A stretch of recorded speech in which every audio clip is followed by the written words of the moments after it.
Thank you. Let's go to you, Bijaya. And I know so far the issue of women, and the issue of the social drivers, and the whole question of gender inequality also as a driver for migration is very relevant today. And I think we are now starting to understand more and more into depth how social structures also can push women to migrate. And sometimes there are also stigmas associated with women's migration. It's not just on the whole question of pushing women to migrate, but also on sometimes not even saying the kinds of occupations women are migrating to because of social stigma, and all of these kinds of unequal, if we can say, discriminations that women face.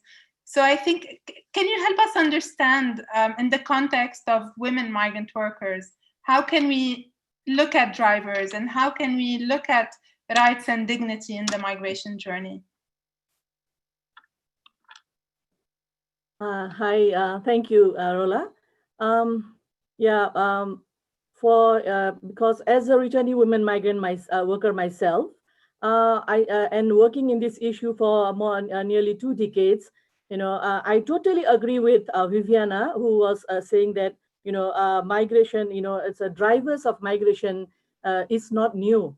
It's been like women, the push and pull factor, the drivers are not new. It's you can see. I would like to start by saying that migration has never been a choice for women, especially women migrant workers. And always it's that women are traveling as in informal sectors. Why women always have to travel in informal sectors, right? When I started working in this issue nearly 2 decades ago, there was a ban for women migrant workers. And I can see that not only in Nepal, but over in all the country of origin. Like, of course, Philippines is a country, it's an exemplary country for all of us, for countries of origin like us. But still, there are so many problems for women migrant workers. So I say that migration, the push and pull factor, the drivers is not new. But however, after all this after many years, the trend has changed. Right, trend has changed. Before, women migrant workers used to migrate without knowing, without any knowledge. Any knowledge. And in our country, in Nepal, and especially I can see not only Nepal, in Bangladesh, India, and even like Philippines, Indonesia, women, because of the illiteracy, they are more vulnerable to being trafficked, and unsafe migration. They are being lured. They are easily being lured. And the reason why is in most of the countries, it's poverty, right? And the other, the drivers is always say it's domestic violence. And that is why they try to escape the domestic violence. They try to escape poverty.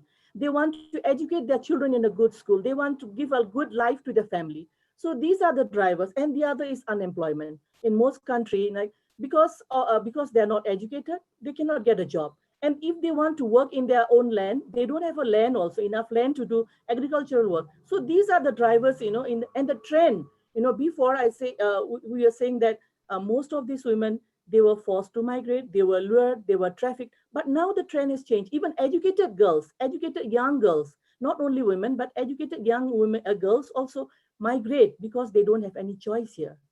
They don't have any choice. And they are easily, lured by traffickers, even by recruitment agencies. So these are the trends.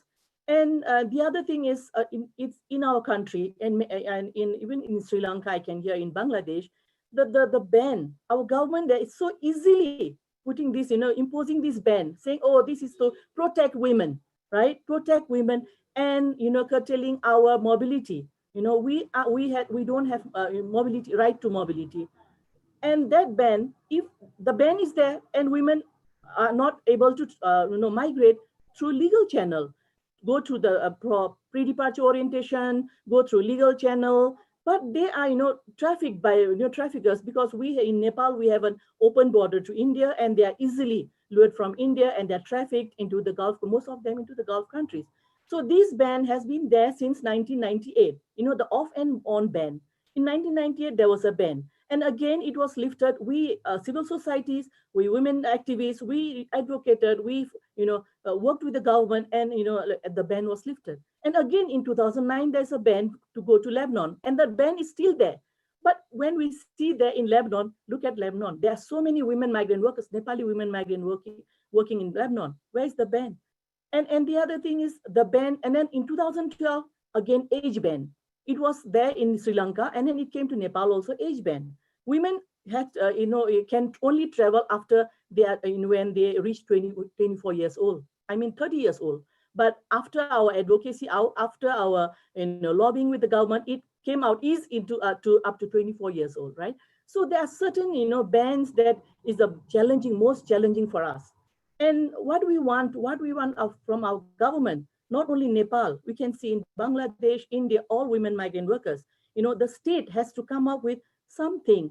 As just now, Mr. Bello, I agree totally with him. He said that there should be economic structure, change in the economic structure of the states. Women, they are earning a small amount of money. The salary is so low. That money they can earn in our own country, living with our own family.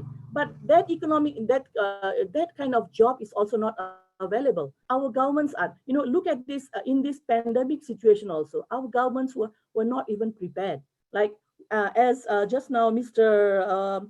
Who was saying, I think David, he was saying that migration is going to be worse after this post-pandemic. Yes, it's going to be worse because our governments are not at all prepared for this. There we have, our government has estimated that around 500,000 will be returning home, and they are not prepared. Our government is not prepared. I don't know the situation of other countries, but our government is not at all prepared. So people, even women, are asking us, said, when is the lockdown is going to ease, when we can travel again. They still want to migrate. So this is going to be worse because for us in Nepal, the ban is still there. And what we want with our government is not big thing. We want our government to create job opportunities for us. Maybe it's not, as Mr. Shamin said, it's not possible in Bangladesh because of the huge population. But I think it's possible in Nepal. We don't have a big population, but in Nepal, our governments can. Our government has to have bilateral agreement with a country of destination also, because our migrant workers are not only working, not contributing only to the country of origin, they are also contributing to the country of destination. So our government has to work with the country, the government of the country of destination, if they really want the safety and security of migrant workers. And why is always informal sector? Why is there discrimination? I don't know why this word is there, informal and formal sector, and always women are there in the informal sector. So why is this discrimination always be there? So and I also agree with Mr. Samin that the status of the formal and informal sector and the choice. Migration has never been a choice. So